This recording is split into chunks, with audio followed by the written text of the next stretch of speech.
Ассалаумалейкум оқырмандарым, бүгін бізде өте керемет шоколадты пирог. Бізге тек қана ұн, қант, какао, сұйық май, уксус, су, қопсытқыш, ванилин және де тұз қажет. Ұн, тұз, қант, какао және де қопсытқышымызды қосып араластырып аламыз.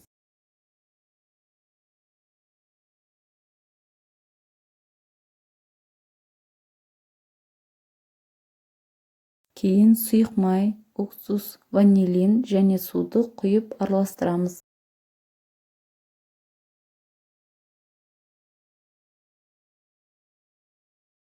Араластырғышпен немесе миксер қолдануға болады.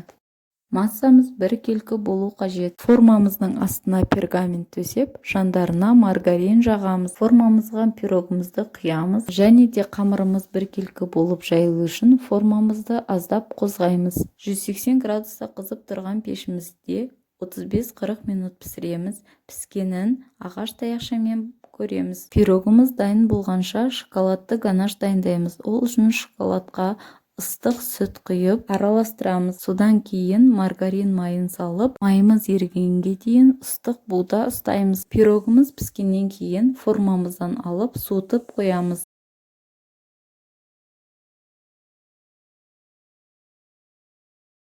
Суыған пирогқа ганашымызды құйып, қалауыңызша әрлеуге болады.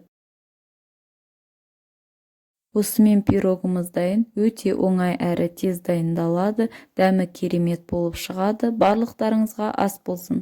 Міндетті түрде жасап көріңіздер. Рецепт ұнаса, каналға жазылып лайк басыңыздар.